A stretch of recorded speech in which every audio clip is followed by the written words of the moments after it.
Olá, meus amigos, um dia de muita paz para todos nós. Hoje, exatamente 7 de novembro de 2025, estamos nós reunidos para estudarmos a obra Revista Espírita. E nós estamos em que anos, Aramita e Carla? Conta pra gente. 1858. Muito legal. 1858, mês de maio. Então vamos envolver a nossa irmã Aramita, que irá fazer a nossa prece de gratidão a Deus para iniciarmos o nosso estudo. Graças te damos, Senhor da vida, por essa oportunidade de podermos parar. Nós aqui no final da tarde, e quem for ouvir, que horas que for, mas é uma parada que nós damos para um alimento da alma, para um aprendizado dessas lições que tão diligentemente Allan Kardec compilou e teve o trabalho de publicar e que pôde chegar até nós. Então é um privilégio que te agradecemos essa oportunidade desse alimento espiritual, dessa instrução, onde nós podemos tomar conhecimento das primeiras publicações, das primeiras notícias sobre o Espiritismo, sobre as manifestações dos Espíritos. E assim, pouco a pouco, a gente vai vendo como a história foi feita, a nossa fé vai se solidificando, vai se aprimorando e vamos tendo como falar e conversar e poder nos convencer dessa doutrina maravilhosa. Então ajuda-nos que nós possamos estar presentes neste momento, que podemos usufruir dessas lições, dessas páginas maravilhosas. E ajuda-nos principalmente a ficarmos contigo, porque já sabemos que tu estás conosco desde sempre, que assim seja. No nosso último estudo, nós vimos a história do espírito batedor de Bergzabern, e agora as considerações de Kardec sobre essa notícia que veio de tão longe. E lembra um pouco como foi esse espírito, esse batedor de Bergzabern? Era na casa era alfaiate. É na casa do alfaiate do Pierre Sanger. O filho de mais ou menos 11 anos adormecia e começava a falar palavras curtas incoerentes. Mas depois parecia que ele conversava com outra pessoa. E aí começou os barulhos, bater na parede, aí ele mandava contar e bater. E primeiramente isso é a história do jornal. E aí eles mandaram escavar a casa, derrubar a parede, fazer tudo e não tinha nada. Sempre no mesmo horário era a batida, né? E aí ele pedia as pancadas e a criança pedia e o espírito e quando ele estava acordado, ele era um menino meio franzino, não tinha muito conhecimento, mas quando ele estava dormindo, ele falava de outra forma, a expressão dele ficava diferente, ele dava ordens para esse espírito. E ele... Chegou uma vez até que várias pessoas que estavam assistindo também deram ordem e o espírito obedecia. E o Kardec, na realidade, ele transcreve, né, o que o senhor Blanc, o jornalista, publicou para a gente saber na íntegra. Então ele não acrescentou nada, agora que ele vai fazer as considerações. E o artigo do senhor Blanc termina assim: tais são, em toda a sua autenticidade, os fatos que se passaram. Nós o entregamos ao público sem emitir juízo de valor. Oxalá possam os mais entendidos dar-lhes uma explicação satisfatória. E aí hoje nós vamos iniciar considerações sobre o espírito batedor de Bergzabern, que é na Alemanha. É fácil a explicação solicitada pelo narrador que acabamos de citar. Não existe senão uma e apenas a doutrina espírita é capaz de fornecê-la, a explicação satisfatória. Esses fenômenos nada têm de extraordinário para quem esteja familiarizado com os que nos habituaram os espíritos. Então, o senhor Blanc solicitou uma explicação de quem pudesse dar e Kardec diz que a doutrina espírita é a única capaz de fornecê-la. Esses fenômenos nada têm de extraordinário para quem esteja familiarizado com os que nos habituaram os espíritos. Sabe-se que papel certas pessoas atribuem à imaginação. Sem dúvida, se a criança somente houvesse tido visões, os partidários da alucinação ter-se-iam sentido cobertos de razão.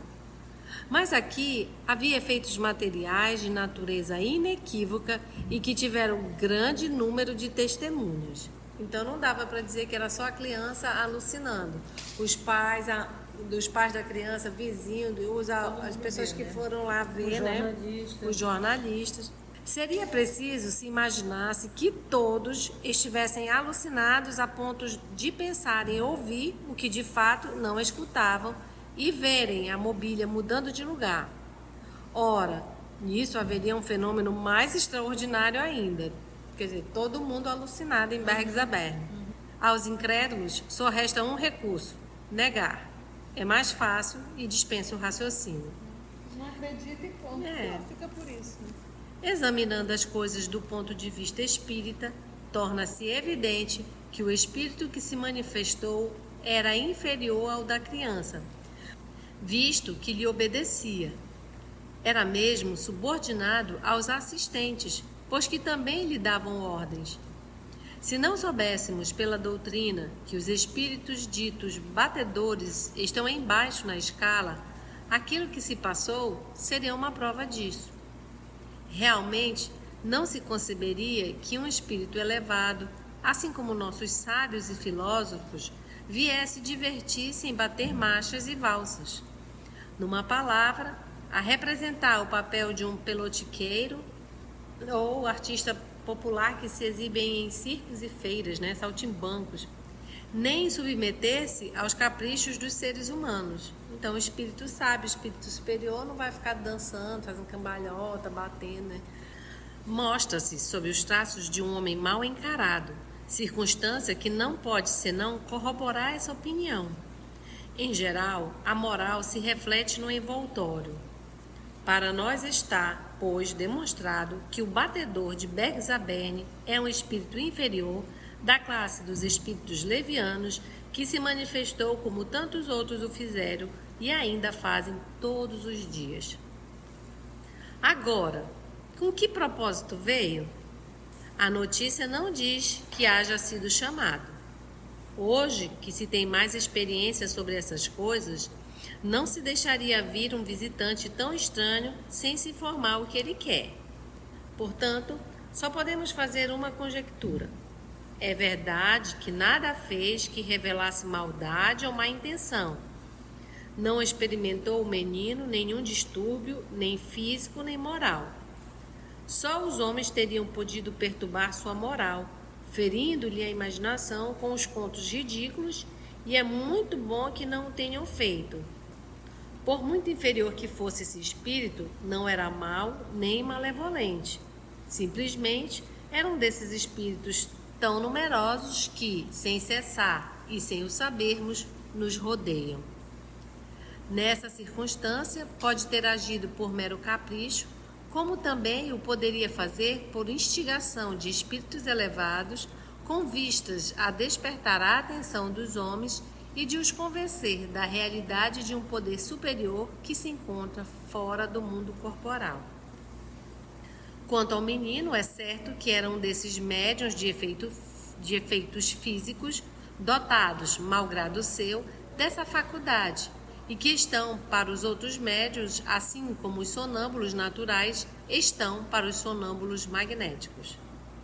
Essa faculdade, dirigida por um homem experimentado nessa nova ciência, poderia ter produzido coisas mais extraordinárias ainda, suscetíveis de lançar nova luz sobre esses fenômenos, que não são maravilhosos senão para os que não os compreendem.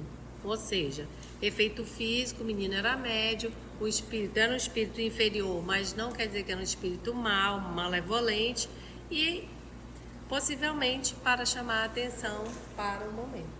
E assim finalizamos as considerações sobre o espírito batedor de Bergzaberg. Então vamos entrar no próximo artigo, o orgulho. Dissertação moral, ditada por São Luís, a senhorita Hermance Dufour, 19 e 26 de janeiro de 1858. O próximo artigo da revista é uma dissertação ditada para a senhorita Hermance Dufour por São Luís. Item 1. Um homem soberbo possuía alguns hectares de boa terra. Sentia-se envaidecido pelas grandes espigas que cobriam o seu campo e olhava com desdém o campo estéril do humilde. Este se levantava ao cantar do galo e permanecia o dia todo curvado sobre o solo ingrato. Recolhia pacientemente os seixos e os lançava à beira do caminho. Revolvia profundamente a terra, trabalhador disciplinado, né? Revolvia profundamente a terra e arrancava com dificuldade os espinheiros que a cobriam.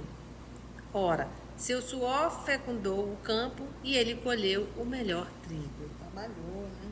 Entretanto, o joio crescia no campo do homem soberbo e sufocava o trigo, enquanto o dono se vangloriava de sua fecundidade, olhando com ar de piedade os esforços silenciosos do humilde. Em verdade vos digo que o orgulhoso é semelhante ao joio que abafa o bom grão. Aquele dentre vós que acredita valer mais que seu irmão e que disso se vangloria é insensato. Sábio, porém, é o que trabalha por si mesmo, como humilde em seu campo, sem se envaidecer de sua obra. Além de não se envaidecer, também não se comparar, né? A comparação ou te cria soberba, como do homem soberbo, ou te humilha. Então, trabalhe o teu próprio campo, que é essa a doutrina de Jesus, né? Volta para dentro, trabalha no teu campo. Enquanto a gente olha, Mita, enquanto eu me acho superior, eu estou nesse momento perdendo o tempo do próprio trabalho. Então, por isso que é perdido, sabe? Porque eu estou ali me vangloriando, eu estou me achando, eu estou julgando o outro, eu perdi o foco. Porque o que na verdade, qual é a diferença entre os dois? É que um está movendo a terra e o outro não está movendo. Movendo e fertilizando. Está movendo, está fertilizando, então está em um processo de renovação. Está fazendo o trabalho. Está fazendo o trabalho. O outro não está fazendo o trabalho. O outro está só ali achando que está tudo pronto. Quantas vezes a gente não dá essa parada achando que está tudo pronto, que a gente já fez tudo e a gente se coloca numa condição só está julgando A, B, C, D, o D, D, D. Está frito. No momento que a gente para de fazer o trabalho, e esse trabalho é infinito, a gente ainda nem se humanizou. A gente lembra sempre disso. O trabalho que Jesus nos trouxe, as lições de Jesus, é para a gente nos tornarmos humanos. Não são lições para sermos um Cristo. É primeiro para sermos humanos. E a gente ainda não aprendeu nem essa. Então, quando a gente para ali no tempo, a gente deixa de trabalhar o nosso mundo íntimo. Por que é o trabalho? Justamente isso. Porque cada um tem um campo para trabalhar, né? Eu adoro essa piada que diz assim, é porque Deus deu uma vida para cada um, cuida da tua, né? Cada um cuida da sua. E porque assim, cada um tem um campo. O campo do outro já estava era um campo bom. Mas quando ele olhou para o outro, ele se comparou, ele disse, pô, eu tô legal, né? Meu milho é bacana, coitado do meu pobre, do meu vizinho. E se o vizinho, que é humilde, que se ele não levanta cedo, diligentemente trabalhar no campo dele, ele podia olhar para o outro e dizer, pô, coitado de mim, eu tô lascado. Eu não tenho nada, eu posso cair também na vitimização, né? Então, cada um olhando para si, não, esse trabalho vai e avança mais quem mais diligente trabalhar em si, né? E é como ele diz aqui no final, mesmo humilde trabalhando, sem se envaidecer da sua obra, porque sabe que se parar, se envaidecer, já largou o trabalho. Já largou o trabalho. Já largou o trabalho. E trabalha, e é legal que ele diz aqui também, trabalha por si mesmo, né? Que eu faço, nem o que eu faço para os outros não é para os outros, é para mim. É porque o trabalho esse trabalho de remover a terra, que é a nossa condição moral, é intransferível. Não tem outra pessoa que possa fazer isso. Por exemplo, a gente está aqui, está estudando, nós estamos estudando, vamos compartilhar com outros irmãos. Mas o máximo que a gente pode fazer é estudar. A movimentar a terra íntima, isso é individual, é cada um. Então, Isso aqui são sementes que são jogadas. Mas se a gente não movimentar a terra, isso não sai não. Então, é intransferível. Eu não tenho como mover a terra do Tarcísio, eu não tenho como mover a terra da Mita. O Tarcísio está aqui estudando, mas só ele tem a capacidade de movimentar a terra com os instrumentos que a vida está lhe dando hoje no estudo. Então, o estudo, eles são instrumentos para a gente remover melhor essa terra. Uma coisa é tu querer remover a terra com as mãos. A outra coisa é você ter um arado. Né? E o Evangelho, ele nos dá esse arado para a gente rasgar a terra, movimentar e poder cair essas sementes que Jesus deposita no seio da terra. Segunda história. Havia um homem rico e poderoso que desfrutava o poder do príncipe. Morava em palácios e numerosos serviçais esmeravam-se por lhe adivinhar os desejos. Um dia suas matilhas acossavam os cervos nas profundezas da floresta, quando percebeu um pobre lenhador que caminhava com muita dificuldade, sob o peso de um feixe de lenha. Chamou-o e disse-lhe: Viu, escravo, por que passas teu caminho sem te inclinares diante de mim? Sou igual aos senhores da terra. Nos conselhos minha voz decide a paz ou a guerra, e os maiorais do reino curvam-se em minha presença. Fica sabendo que sou sábio entre os sábios, poderoso entre os poderosos, grande entre os grandes, e minha posição elevada é obra de minhas mãos. Respondeu o pobre homem: Senhor, temi que minha humilde saudação fosse uma ofensa para vós. Sou pobre e não possuo outro bem senão meus braços. Mesmo assim, não desejo vossas grandezas enganosas.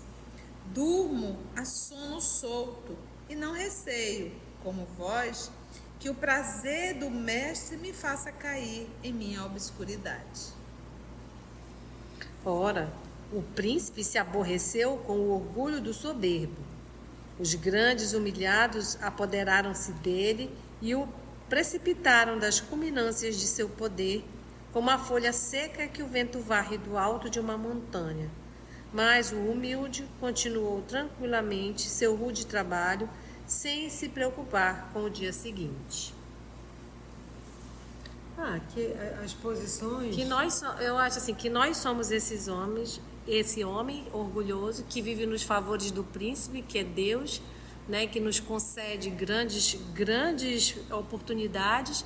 E aí, dependendo das oportunidades que a gente recebe aqui, né, ou se é um bom trabalho, ou uma grande fortuna, a gente já se acha melhor que os outros, a gente se acha o poderoso, que o poder emana de mim mesmo, porque eu sou eu, e aí a gente quer humilhar os outros, e quando chega a hora de qualquer revés até na vida, ou na hora da morte, na hora da desencarnação, a gente se encontra com o que é. E as vaidades do mundo podem nos tirar dessa situação de poder, de orgulho, e a coisa virar e a gente ficar aqui como ele ficou, né? Como folha seca ao vento. E aí é como a gente diz, né? Esse organismo também, falando numa outra visão, o nosso corpo, ele é robusto, a gente pode fazer o que a gente quiser, mas a gente não tem nenhuma inferência direta sobre ele.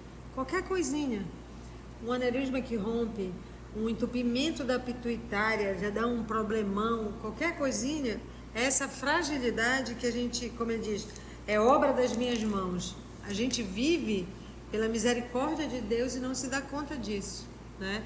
Dessa misericórdia que a gente vive.